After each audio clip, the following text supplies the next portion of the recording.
Well, I Googled myself and came up with like 20 pages. So I've got 28 pages of fame going on. And you notice my backdrop is a Celtic castle wall with the lower windows mortared in. That's because in barbarian times it got so bad they did have to mortar over their windows. That's pretty much what we had to do with our channel because I get about 400 comments a day on my videos. I can't even get to them all. And I get about 150 emails a day.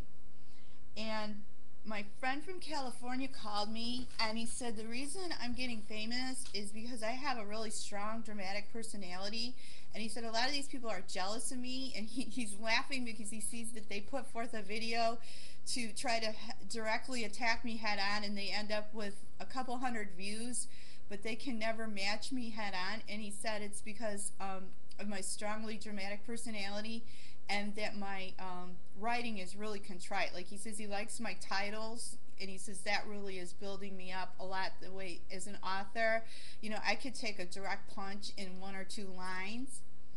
And then Companionable Hillbilly, our video my protege did on her is now linked into Michael Savage's blog, which we take as quite an honor because we're New Yorkers, and people try to stereotype us and such, but we're really like hip or savvy when it comes to religion whores like her.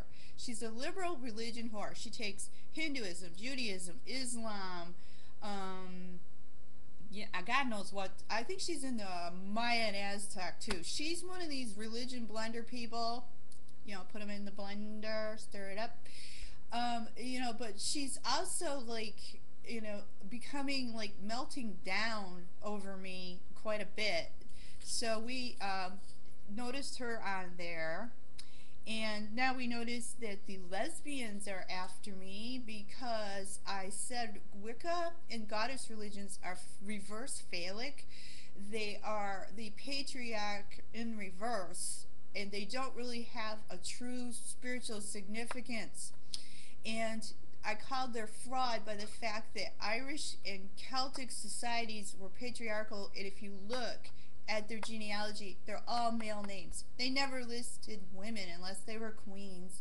So how can you even tell me that there were Wicca witches of importance in those societies at all? Women were not respected. There was no significant goddess in those societies. If there had been a significant goddess in those societies, we would have seen more mention of women in those cultures. Therefore, I had made the statement that Druidism was an extremely aggressive male religion, and that it was not until 1960 with feminist revolution that these goddess things even came up.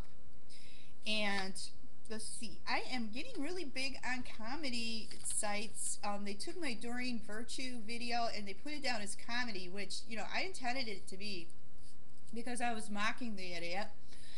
She's the kind of new ager that thinks the goddess gives her direct revelation, and I just made a really good thing that I was a Viking going to smite her. And so this comedy channel picked that video up, and they could see my humor, that when I say Viking, I'm totally joking. But I get these flake people who write me and say they're taking me literally. And so, I do get like these loony people that try to say, oh, you're not really a Viking, blah blah blah. I go, you shithead, it's a joke. But at least I am getting picked up as a comedy writer, and a comedian for that. Now let's see, I am owning the Heinz Archives. Coming up is pretty much owner of the Klan, and I think that happened because after the Klan moved to the USA, a lot of them were old people that have died within the last 10 years. And so like my cousins and such, a lot of them are busy, they're Americanized, they don't care.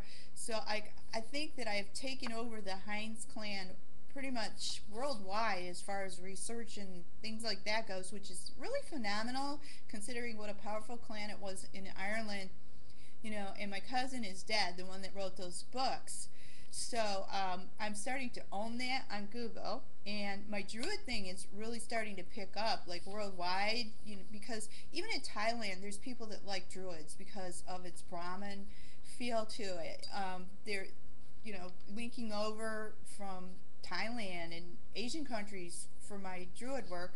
And that's the bottom line with me. You know, I set out to be a Druid and Celtic author. That's why I first came on YouTube talking about, and I was assailed by religion whores like companionable hillbilly, that I can't be specific in my writing, that I can't look at just Druids, you know, and the pagan whores. They assail me because they don't want me to take Druidism out as a pure insular religion. It's a religion of Celtic people, like Native Americanism. It doesn't deserve to be blended in with this pagan, whorish, hedonist thing. Because if you even read one book that's authentic on Druidism, Lu was a supreme being compatible to the Christian God. It was not a pagan hedonistic religion, just as in Native American religion, the Great Spirit reflects, you know, a Christian supreme being, and it's patriarchal. I mean, so these Wiccan whores, pagan things, and all these people, they're basically after me because I have chosen a topic and I stick to it. And that's what I was trying to do at St. John Fisher College when I earned my master's degree with the thesis committee. Stay focused, stay on the topic. So that's what I've tried to do. And then, you know, it's funny because the more these people attack me, the bigger I get on Google. They're not even getting to me because of my mortar wall, but they're increasing the traffic on me. And my friend, when he called me from California, he said, you got to start uploading on other channels and get yourself even bigger, so when your book comes out, you know, you're just going to sweep, you know. So that's what I'm doing. I'm making this video and I'm going to upload it on all my other channels. And so, you know, that's just me on Google, you know, like 20, at least 20 pages. I could read about myself all day on Google.